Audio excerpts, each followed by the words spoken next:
Le empiezan a hacer anticuerpos antinucleares, un electrocardiograma se realizó, también se descartó por medio del ecocardiograma transesofágico, la CIA tenía frecuencias cardíacas hasta 118 y una función renal, perdón, hasta 118 mililitros por minuto en 1.73. En ese entonces empezaron la propafenona, omega 3 y vitamina E. Ya a los 11 años, 4 meses, llega conmigo, empezamos índice de masa corporal normal, ya para ese entonces tenía un Tanner 3-4 mamario, púbico 4, y me comentan pues que tenía una alteración en la glucosa. Empezamos a observar, evidentemente, en la clínica no presentaban nada de datos de resistencia a la insulina, sin embargo, en la curva que realizamos, en los 60 minutos llega hasta 225, en los 90 minutos 135, 120 a las 2 horas, y en la insulina basal hasta, perdón, en la glucosa basal, en ese entonces, también le hicimos otra glucosa basal y post-estímulo, postprandial, que fue de 104 y 96. Para la insulina también tratamos de solicitarle y pues sí, tenía la insulina elevada de 20.52 y tenía un HOMA de 5.62%.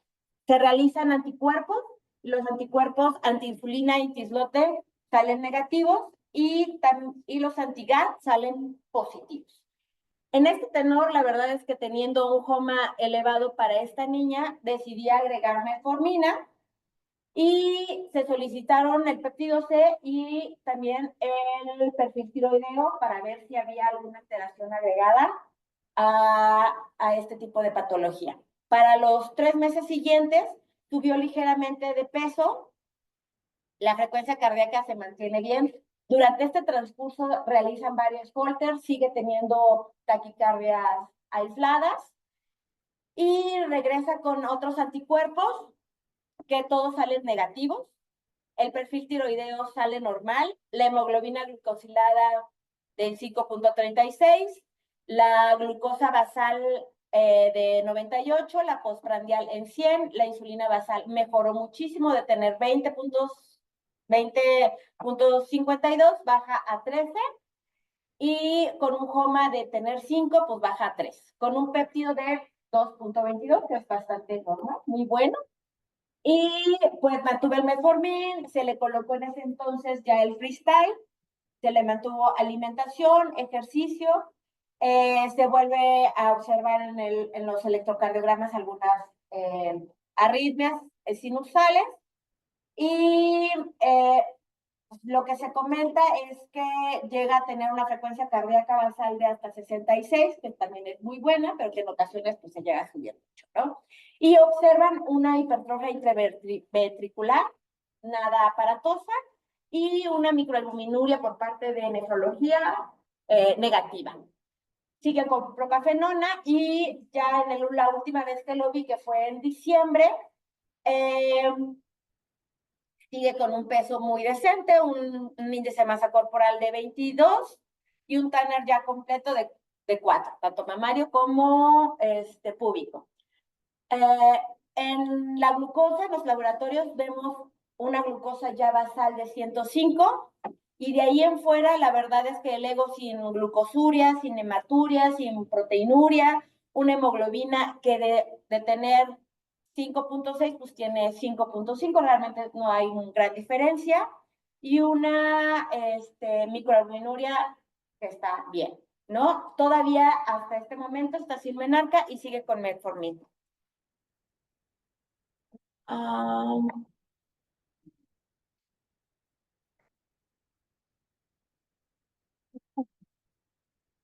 No quiero darle. Ay, dale, ahí, ahí, ok.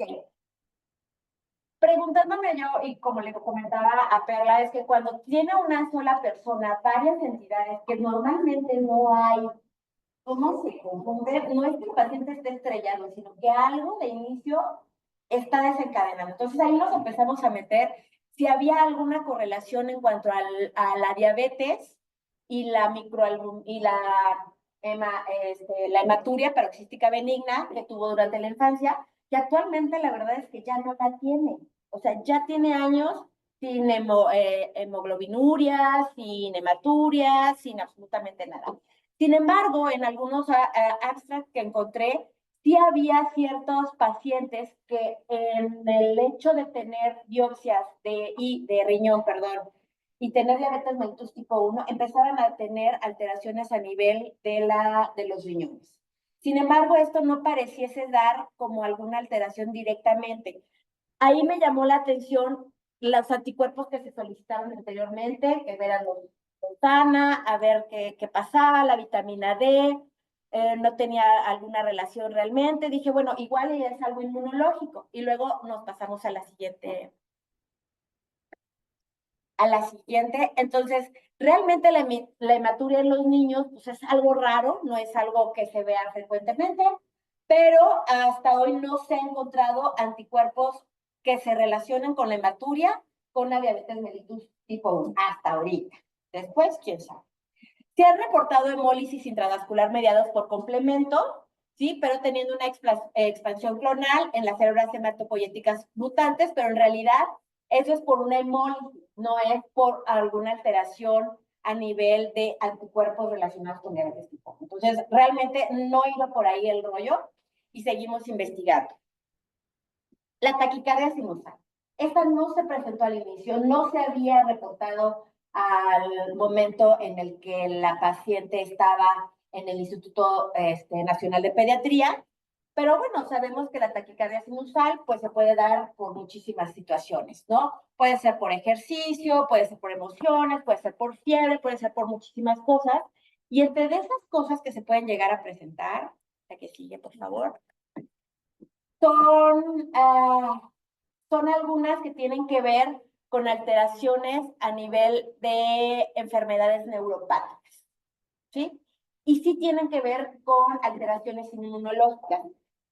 Estas investigaciones que llegué a ver, de verdad, estaban desde el 2007, la más vieja, otro de 2017, unos casos clínicos del 2020, pero normalmente los casos clínicos estaban relacionados a personas de 50 y 51 años. Solamente hay 2 personas que hemos encontrado con anticuerpos positivos sin diabetes, pero con anticuerpos positivos. Uno tenía intolerancia, bueno, prediabetes, y tenía los anticuerpos positivos, pero también tenía una neuropatía importante, ¿ok?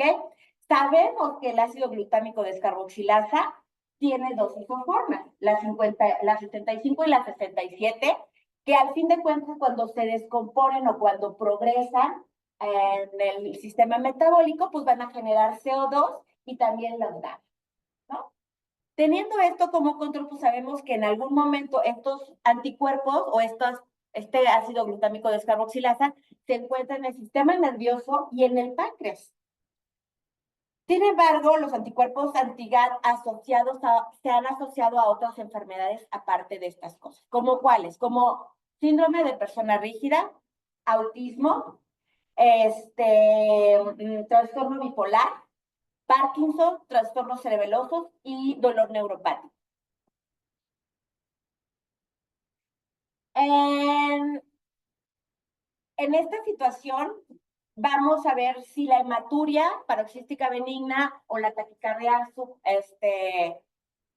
sinusal tendrían alguna relación con la diabetes tipo 1. Realmente no consideraríamos, nadie en el mundo podría considerarlo así. Sin embargo, insisto, en una revisión que se realizó en el 2017, hicieron una revisión de 2 casos clínicos en donde aparecieron 2 hombres masculinos con antigas positivos y tenían síntomas simpáticos. Tenían la sudoración en la cara, tenían falta de lágrimas, tenían molestias para orinar, tenían algunas otras alteraciones que pues tendríamos ahí que ver todo lo que es una neuropatía autonómica postganglionar asociados a anti-GAT, ¿no? Se supone que los anti-GAT se asocian a varias condiciones autoinmunes, pero raramente puede llegar a afectar el sistema neuropático autónomo. De hecho, en una de las investigaciones que se hizo en el 2020, se hicieron alrededor de 150 y tantos pacientes con anticuerpos positivos anti-GAT, y se observó que la gran mayoría no es que afectara tanto el sistema neuropático, afectaba el sistema endocrino, pero tampoco en cuanto a diabetes tipo 1 se asociaba más a un tipo de tiroiditis. Este estudio fue japonés y estas asociaciones muy raramente se relacionaba con un sistema neuropático, con el sistema neuropático autónomo. Los pacientes podían presentar alteraciones en cuanto a las fibras nerviosas simpáticas colinérgicas y adrenérgicas postganglionares. En sí no se explicaban el cómo se podía llegar a dar el mecanismo de acción, sin embargo también se relacionaban con anticuerpos antitirosina fosfatasa y podían coexistir con el anti-GAT y la diabetes mellitus tipo 1. Entonces, en ese estudio se sugirió que se realizaran anticuerpos antirreceptor acetilcolinar ganglionar para verificar si tenían una relación o no, como una arritmia secundaria a una alteración autonómica, ¿no? Pero hasta ahí se quedó. O sea, realmente no hay mucha correlación en ella. De verdad, sufrí bastante, pero hasta ahorita llevamos eso, ¿no? La que sigue. Ok, de las opciones de manejo, de los manejos que tiene ahorita es la propafenona. En algún momento contacté a un doctor que es diabetólogo en el hospital de Florida, me pasaron su contacto, más que nada para ver si este tipo de pacientes podría llegar a ser candidata o no, o que me diera luz en este aspecto. Me dijo que no, él no sabía, pero que no era candidata a teplizumab. Evidentemente, pues porque ya tenía una alteración en la curva de tolerancia oral.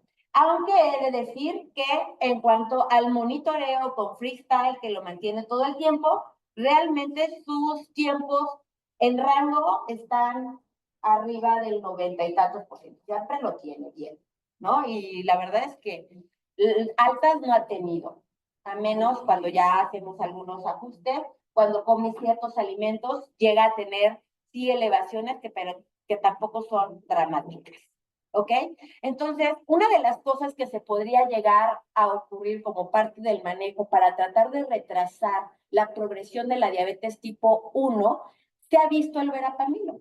O sea, no lo sé, no es algo que nosotros usemos mucho en pediatría, pero sin embargo la propafenona podríamos ver la posibilidad de cambiar la verapamilo. Es algo que tendríamos que hablar con cardiología. Es un paciente que, por cierto, está en el hospital infantil.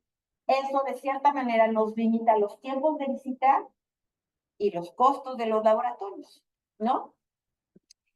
Te podría mandar a inmunoterapia, o sea, mandar a una terapia directamente con inmunología para ver si eso podría llegar a tener cierto resultado para tratar de postergar lo más que se pueda la diabetes tipo 1. No lo sé, la verdad es que es una opción que estamos viendo. Y la verdad es que en cuanto al metformin, al principio dije, bueno, si tiene resistencia, no es una paciente que normalmente tuviera que pasar con resistencia a la insulina, porque insisto, es una paciente activa, hace ejercicio, hace básquetbol, hora y media, 4 días a la semana, tiene un índice de masa corporal bien, tiene una alimentación bien, pero de tener 5 y tantos, 5 o 6 de HOMA, pues mejoró bastante con el metformin y nada más.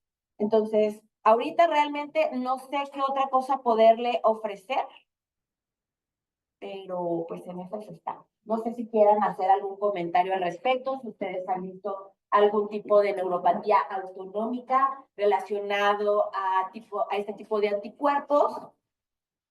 y sobre todo qué les hace, porque normalmente los dos casos que hay reportados son en pacientes adultos, uno de ellos con prediabetes, pero no con una diabetes declarada, ¿no? Que lo poníamos anteriormente como un LADA, que iba como una diabetes tipo LADA, pero pues que ahorita ya no está.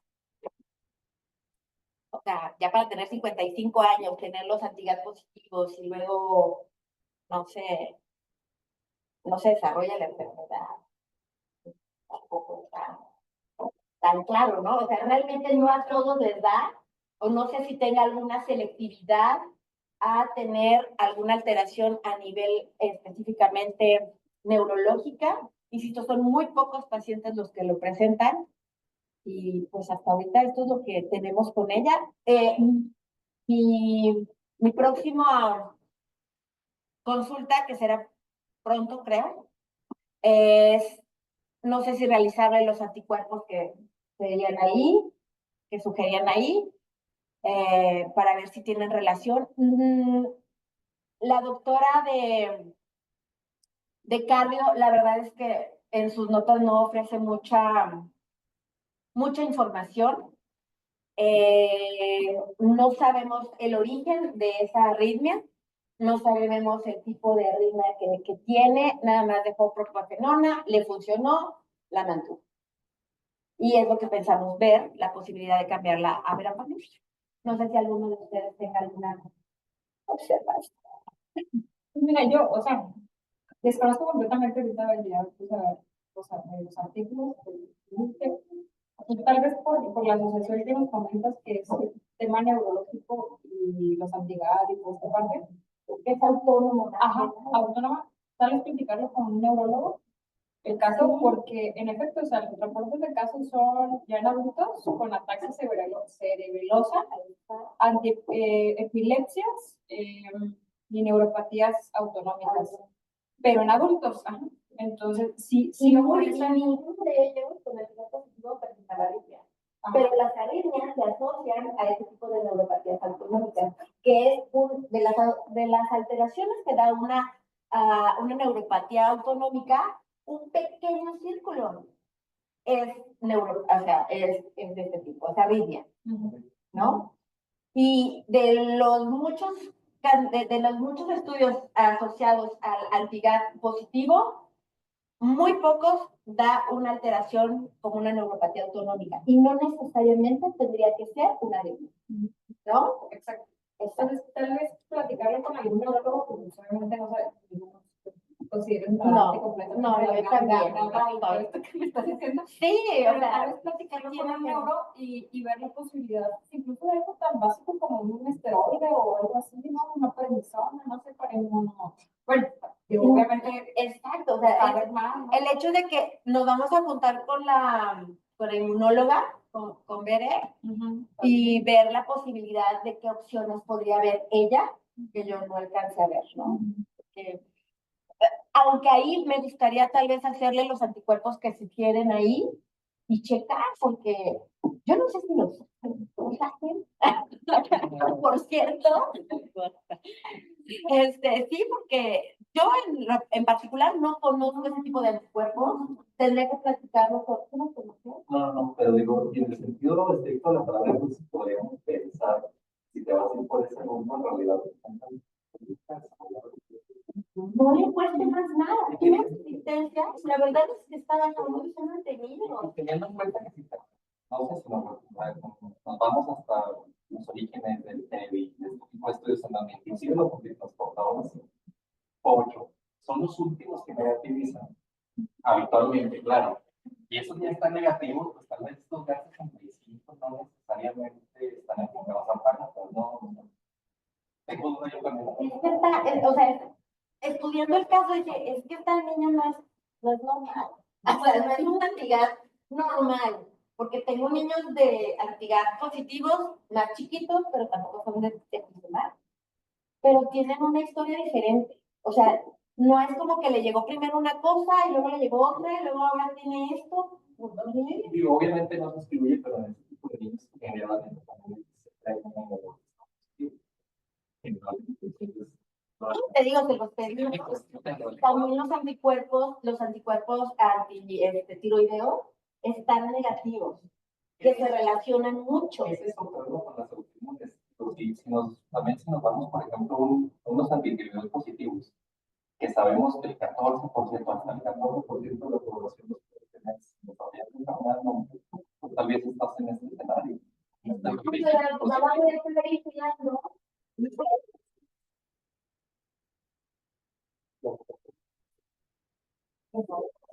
Y voy a checar, por ejemplo, con la cardióloga, con una cardióloga que no está aquí, sino es egresada del team, para verificar si ella, qué tanta neuropatía autonómica con arritmias, cómo se identifican, ¿no? Porque pues, nada más se le hizo el ecocardiograma esofágico y gracias a Dios nos mantenemos con el ecocardiograma, con Holter y ya, pero y luego toda la investigación que se tiene que hacer del origen real, pues no sé. Yo quiero hacer una introducción, porque a mí me gusta mucho todo este tema, los que saben, y de que hay que aclarar algo. Lo importante, si el GAD está positivo, es bien importante saber que un solo anticuerpo te da progresión de aquí a 20 años. Y en el 20% de los pacientes. Lo más probable es que nunca llegue a diabetes. Puede llegar a ocurrir en 20% de los casos. Entre más anticuerpos tenga, es más probable que progrese. Actualmente, ni verapamilo, ni antiinterleucina 6, ni liraglutide, ni ninguno de los medicamentos ha demostrado negativización, salvo sitagliptina, que es el único que ha negativizado anticuerpos por estadios y se ha catalogado inclusive como remisión de la enfermedad, hasta 6 años. Pero hablamos de pacientes que ya estaban en fase 3, disglucemia, síntomas y anticuerpos positivos. En este caso, habría que considerar la opción de verapamilo. Bueno, realmente es que ponerlo o no ponerlo, la probabilidad de progresión es un 20%. Entonces, sí, la verdad es que tampoco hay como no mucha... va a ser mucha la diferencia. Y hay estudios en pacientes delgados con algunos inconocimientos, aunque no tengan resistencia a la insulina en pacientes con anticuerpos positivos, y les va bien, mal, no lo sabemos porque en el seguimiento no se sabe si no progresaron por el medicamento o no progresan porque realmente la cantidad de títulos es bajo. Para los que les interese, un estudio de Segler del 2022 y un estudio de la doctora Raquel Faranchi del 21, que se habla acerca de la fisiopatología de los anticuerpos y de las tasas de progresión. No, pues es que ahorita ya nada porque ya tiene más de 3. O sea, el hecho de que no tiene indicación. va a progresar. O sea, Pero pues digo, o sea, obviamente que yo también. ahorita tu preocupación, está tu preocupación también sería lo que pudiera desarrollar por la asociación. Exacto, o sea, realmente esta paciente va a llegar a tener alguna alteración más allá de esta arritmia. O sea, la arritmia fue primero y luego le descubrimos los antigas positivos porque al fin de cuentas tenía ya disglucemia. Ahí fue donde... Digan. ¿Qué le hacemos? Sí, porque el doctor Michael Haller, que es el doctor de Florida que se dedica a la investigación con tocilizumab, definitivamente me dijo no te puedo apoyar mucho en eso. No tengo entendido que haya una correlación, les digo algo, gracias. La doctora Altamirano, me gustaría hablar con ella, pero, y también hacer una interconsulta con otro cardiólogo fuera de aquí. Y con Uriel realmente ya lo tiene casi ya de alta porque no ha presentado ni hematuria, teinuria, ni alteraciones de la filtración glomerular, ni nada. Hay un comentario por parte del doctor Guillermo López Hernández, que está conectado en la aplicación. Dice, el comentario es acerca de, la primera pregunta es cardiopatía más coma y diabetes tipo 1 LADA, que aumenta la glucosa vascular. Entonces, en este caso hablaríamos de un fenotipo híbrido o de traslado 1.5. En su caso, yo opino que debería considerarse la terapia combinada y seguirse solamente con péptido C. Sin embargo, sí lo considera candidato a inmunoterapia. Ojo, teplizumab tiene estudios corriendo ahorita en fase 2 y en fase 3, pero no tenemos todavía una autorización. Y el comentario del doctor es que hablamos sobre todo de cardiopatía más coma y diabetes LADA, que aumenta el riesgo cardiovascular. Hay que recordar que por estudios, cuando tienes prediabetes, ya hay incremento del riesgo cardiovascular, que por costos no diagnosticamos diabetes antes, pero Ni se da manejo. y se da manejo, pero ya hay alteraciones. Y él sugiere también evitar hipoglucemias y complementar el estudio con Holter y de manera descartar desde la disfunción endotelial hasta la fibrosis. Ahorita sería solo utilizar medicamentos que preserven la célula beta y que puedan convertir en PP4, pioglitazona o metformina. Aquí de la pioglitazona nada más, solamente tenemos 2 estudios y no cambia nada en pioglitazona. Y son en pacientes delgados. Importante eso. Pero al menos yo creo que sería por la mejor. Una opción. Sí, son opciones y la verdad es que es lo que vengo a buscar, qué opciones le puedo ofrecer a la niña. Y insisto, es vista en el hospital infantil. Recursos, no pagan. Bueno, pues, gracias. Espero que les haya gustado. Gracias a todos por estar presentes. Gracias a todos también por Zoom. Y les dejamos ahí la liga del Drive para que dejen por favor sus datos y poderles enviar la constancia respectiva. Muchas gracias.